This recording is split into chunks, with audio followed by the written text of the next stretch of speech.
शुरुआत में हमको वही दिखाया जाता है जो कि लास्ट एपिसोड के अंत में दिखाया गया था, यानी कि बाकुगो का एक हाथ तोड़ दिया है हमारे शिगराकी ने दबा के।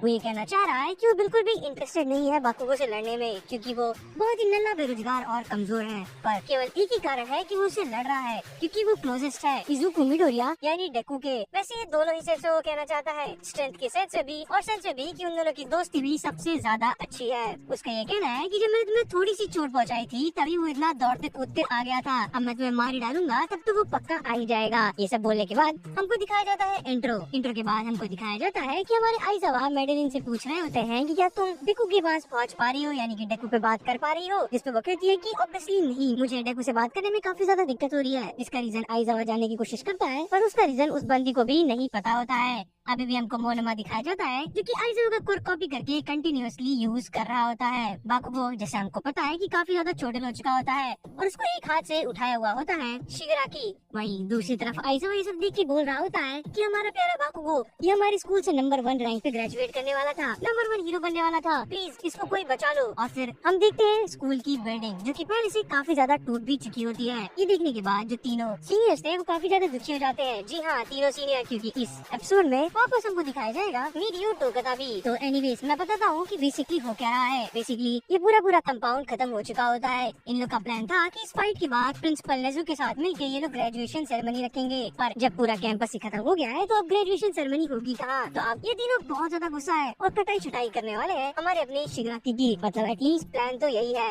हमको सैनिटर भी दिखाई जाता है और साथ में दिखाई जाती है नेजिरे। ये सब मिलकर लड़ने वाले होते हैं शिगराकी से। इन लोग का बस एक ही काम होता है कि जब तक मिडोरिया वापस नहीं आ जाता तब तक सब लोगों को ये लोग प्रोटेक्ट करके रखेंगे। अभी भी बाकुगो को पकड़ के रखा होता है एक हाथ में शिगराकी, जो कि उसको गले से ऊपर उठा रहा होता है। बाकुगो अपने बच्चे को फायर पावर यूज करने की कोशिश कर रहा होता है, उसका गला दबा रहा होता है। हमको पता चलता है कि कोई वापस आ गया है। जैसा मैंने बताया वो कोई और नहीं बल्कि अपना प्यारा टोगदा होता है। पर उससे पहले सैनिटर एक पॉइजन वाला फॉर्म यूज करता है और उसका पॉइजन देता है, पर वो उसको अपने मुंह से थूक देता है, जो कि हाथ से निकल आता है। जी हाँ, हाथ से निकले हुए मुंह से वो पॉइजन थूक देता है। पर इसी बीच मिरियो कामयाब हो जाता है उसको वहाँ से बचा के निकालने के लिए, और बीस जेनिस भी बाकुगो को वहाँ से निकालने में कामयाब हो जाता है। फिर हमको शिगराकी का पर्सपेक्टिव दिखाया जाता है। शिगराकी कहता है कि तुम्हारा चेहरा एक मजाक की तरह है। बेसिकली उसके चेहरे का मजा ले रहा होता है। उसको याद होता है कि लास्ट फाइट में वो कैसा था। फिर हमको इन दोनों के बीच की बातें भी बताई जाती है, जहाँ मिरियो कहता है कि तुम क्यों ये सब कुछ डिस्ट्रॉय करना चाहते हो, जिसपे हमारा शिगराकी कहता है कि पुराना ऑर्डर फेल हो चुका है, इसलिए मुझको नया कुछ लेके आना होगा। इस पे लेमिलियन यानी कि मिरियो कहता है कि इसका मतलब तुम्हारे कोई दोस्त नहीं है, क्योंकि अगर तुम्हारे दोस्त होते तो तुम पुराना ऑर्डर डिस्ट्रॉय होने के बाद भी सब चीजें तबाह नहीं करते, क्योंकि अगर दोस्त होते हैं तो कुछ चीजें प्रोटेक्ट करने लायक हो जाती हैं। ये सुनने के बाद उसको थोड़ा सा हर्ट हो जाता है। उसको लगता है कि तुम क्या कह रहे हो, मेरे दोस्त नहीं है। पर उससे पहले पर्सपेक्टिव चेंज होता है और हमको बाकुगो दिखाया जाता है। बाकुगो के बगल में जीनिस खड़ा होता है। वो कहता है कि अपना हाथ दो, लाओ मैं ठीक कर दूं। हमें तुम्हारे फायर पावर की अभी भी बहुत जरूरत है। मतलब वो हड्डी नहीं जोड़ने वाला, पर उसके ऊपर से ऑब्वियसली वो अपनी क्वर को यूज करके एक बहुत पावरफुल स्ट्रिंग तो बांध ही सकता है, ताकि उसका हाथ कम से कम मूव तो कर ही सके। पर हमको बाकुगो दिखाया जाता है जो कि बोल रहा होता है राइट, लेफ्ट, फीड। इसका मतलब वो अभी भी नोटिस कर रहा होता है सारे मूव शिगराकी के, यानी कि वो अभी भी लड़ने के लिए तैयार होता है। फिर हमको दिखाया जाता है कि बस जीनिस चालू हो जाता है अपना काम करना बाकुगो के ऊपर। फिर वापस सीन कट होता है वही पे जहाँ पे हमको दिखाया गया था कि कैसे गुस्सा आ गया था शिगराकी ये सुनने के बाद कि उसके दोस्त नहीं है। फिर हमको एक फ्लैशबैक सीन दिखाया जाता है और ये फ्लैशबैक शिगराकी का नहीं होता है बल्कि शिमुरा टेंको का होता है। बेसिकली ये सब एक ही है, और ये जैसे एक ऑरा है, ये जैसे एक पर्सपेक्टिव है, ये जैसे एक मुखौटा है। जैसे क्रिस्टियानो रोनाल्डो एक आम आदमी होगा, पर CR7 एक पर्सनैलिटी है। सिमिलरली शिमुरा टेंको एक आम बच्चा है, पर टोमुरा शिगराकी कोई और है, और ऑल फॉर वन उन सब का भी बाप है। तो ये तीनों पर्सनैलिटी जो कि एक ही बॉडी के अंदर रहती है, उन्हीं के बीच की एक कंटिन्यूअस फाइट है। जैसे मैंने कहा, फिर हमको एक फ्लैशबैक सीन दिखाया जाता है शिमुरा टेंको का। वो याद कर रहा होता है कि कैसे मिकुन और टोमो कैसे वो दोनों इसके बहुत अच्छे दोस्त हुआ करते थे। वो अपनी मम्मी को भी इनके बारे में बताया करता था और वो लोग इनके साथ वॉक्स पे भी जाते थे, और यही बात उसको याद आती है और वो यही बात चिल्लाने लगता है। फिर उसको रियलाइज होता है, यानी कि शिगराकी को रियलाइज होता है कि शिमुरा टेंको की मेमोरीज वापस आ रही हैं, जो कि उचित नहीं है, जो कि बहुत ज्यादा गलत है। फिर लिमिलियन सॉरी बोलता है इस बात पे, क्योंकि उसको भी समझ नहीं आ रहा होता है कि ये क्या हो गया, जो कि काइंड ऑफ फनी सा सीन हो जाता है। फिर एक और बार इन लोग के बीच की मार शुरू हो। बेसिकली ये लोग टामा के लिए टाइम सेव कर रहे थे, टामा की यानी कि सैनिटर के लिए। सैनिटर वो वाला बंदा है जो कि वो जो भी खाता है उसके पार्ट्स को किसी तरीके से यूज कर सकता है डिफरेंट अटैक्स में। एनीवेज, तो ये काम होता है लेमिलियन का और नेजिरे का कि लोग मिलके उसके लिए टाइम बचाएं। तो क्योंकि लेमिलियन इजीली उसके सारे आर्म्स को बाईपास करते हुए उस तक पहुंच सकता है, इसलिए ब्लू तो उसी को डिलीवर करना था और उसको पावर अप कर रहा था हार्डो, जो कि नेजिरे फॉलो करने वाली थी। शिगराकी बढ़ने लगता है बेस्ट जीनिस की तरफ, फिर शिगराकी बढ़ने लगता है बेस्ट जीनिस की तरफ। बेस्ट जीनिस कोशिश करता है कि उसे गले के राउंड जो कीट है उससे उसको स्ट्रैंगल कर दे, क्योंकि जैसे मैंने बताया उसका क्वर्क उसको स्ट्रिंग्स को कैप्चर करने में मदद करने में हेल्प करता है और उससे कुछ भी नहीं हो पाता है। फिर उसके बाद शिगराकी हमको पूरा बैड डायलॉग बोलते हुए दिखाया जाता है। वो कहता है कि तुम लोगों ने कहा था कि ये कॉफिन मुझको मारने के लिए बनाए हो, और लगता है तुम लोगों ने एक ऐसा कॉफिन बना दिया है जो कि तुम्हारे लिए ही है। फिर हमको नेजरी दिखाई जाती है। नेजरी कंटिन्यूअसली उसको रोक रही होती है कि वो पहुंच ना पाए बाकुगो की तरफ। वो अपने हार्डो के ऊपर हार्डो फायर की जा रही होती है। हमको उसका एक फ्लैशबैक भी दिखाया जाता है जहाँ पे जब से वो छोटी थी तब से वो बहुत चुलबुल बच्ची थी। जब वो बच्ची है ऐसा कुछ भी नहीं हुआ, ये तो मैंने ऐसे ही बोल दिया। एनीवेज क्योंकि वो बहुत ज्यादा चुलबुल बच्ची थी इसलिए वो सबसे उनके क्वर्क के बारे में पूछती रहा करती थी, पर सबको लगता था क्योंकि इसका क्वर्क कितना कमाल का है इसीलिए ये हमारे क्वर्क का मजाक उड़ा रही है। कुल मिला के सब लोग इससे बात करना बंद कर देते हैं। पर जब वो फाइनली यूए में आती है और मिलती है टामाकी यानी कि सनीटर से, तो वो उससे पहली बार बात करता है और उससे बात करता है हमारा अपना लेमिलियन। ये तीनों इतने अच्छे दोस्त हो जाते हैं कि वापस मौका मिलता है हमारी नेजरी को खुलने का, खुश होने का, और इसी कारण वो बहुत ज्यादा खुश होती है। तो वो पूरा सपोर्ट कर रही होती है टामाकी और लेमिलियन को। हमको ये भी कंटिन्यूअसली दिखाया जाता है कि जैसे लेमिलियन सपोर्ट करता था हमारे सनीटर को, ये कह कि तुम्हारा क्वर्क बहुत ज्यादा अच्छा है, और उसको सब लोग सपोर्ट करते थे। कैसे सारे जूनियर उसकी तरफ ऊपर देखते थे और सारे मेंटर्स उसको one of the best student मानते थे, क्योंकि ऑब्वियसली उसका क्वर्क है ही इतना अच्छा। वो जो भी खाता जाता है वो उसकी पावर्स में एड ऑन होता जाता है और फिर वो इसी क्वर्क का काम दिखाया जाता है। भले इस क्वर्क को काम करने में थोड़ा टाइम तो लगता है, पर ये क्वर्क कमाल का है क्योंकि बहुत सारी चीजें एड ऑन कर देता है। फिर हमको बैकग्राउंड में सुनाई देता है zebra plus dragon fruit plus spider crab plus skier deer plus Japanese chestnut plus American alligator, और फिर कंटिन्यूअसली बैग में ब्लर चल रहा होता है। और फिर बोलता है लास्ट में प्लस हार्डो प्लस नेजरी की हार्डो एनर्जी। ये सब करने के बाद वो एक बहुत बड़ा सा कैनन तैयार करता है और उसको डिस्ट्रैक्ट करने के लिए बीच में लेमिलियन कूद पड़ता है।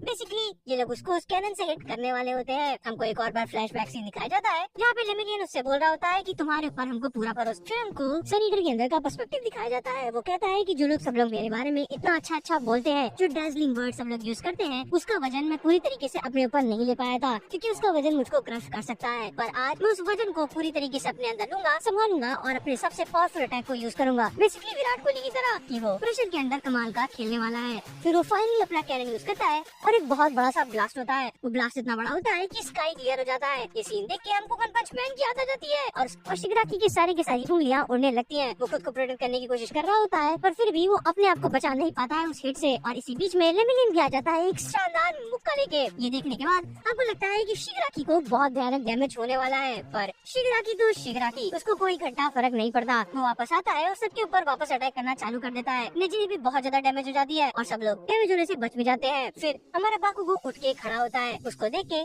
शिगराकी को लगता है कि ये क्यों वापस खड़ा हो गया। ये कहता है कि इतना परसिस्टेंट है कि इसके ऊपर मुझे गुस्सा आ रहा है, ये जरूर उसकी तरह होगा। ये बोलने के बाद हमको एक फ्लैशबैक सीन दिखाया जाता है जहाँ पे हमारे सामने होता है वन फॉर ऑल का सेकंड यूजर जो कि लड़ रहा होता है ऑल फॉर वन से, और भले वो ऑल फॉर वन को हराने में कामयाब नहीं हो पाया होता है पर फिर भी उसका जुझारूपन देख के वो पगला गया होता है, सठिया गया होता है। और सिमिलरली बाकुगो भी होता है। वो बहुत ही फास्ट मूव कर रहा होता है, बहुत ज्यादा फास्ट, इतना ज्यादा फास्ट कि शिगराकी को पता भी नहीं चल रहा होता है कि ऐसा हो क्या रहा होता है, और वो केवल इंस्टिंक्ट पे उसके अटैक डॉज करने में कामयाब हो जाता है। फिर हमको बताया जाता है कि ऐसा हो क्यों पाया। बेसिकली जैसे हमको पता है कि शिगराकी का क्वर्क एक्सप्लोजन है, तो उसके हाथ में जब भी स्वेट आता है तो नाइट्रोग्लिसरीन को वो यूज करके बहुत बड़े बड़े एक्सप्लोजन क्रिएट कर सकता है। पर क्योंकि बाकुगो अपने हाथ में स्वेट इकट्ठा करने की कोशिश कर रहा था, इसीलिए उसकी बॉडी ने अलग जगह से स्वेट निकालना शुरू कर दिया। इसी कारण वो अब इतना फास्ट हो गया है कि वो अटैक डॉज कर सकता है शिगराकी के भी। हमको बाकुगो दिखाया जाता है जो कि सोच रहा होता है कि उसको मिडोरिया तक पहुंचना ही है। वो किसी भी हालत में मिडोरिया के इक्वल पहुंचना चाहता है। वो सोचता है कि कैसे मिडोरिया ने ये सब चीजें ऑलरेडी करके रखी है, सब चीजें प्लान करना,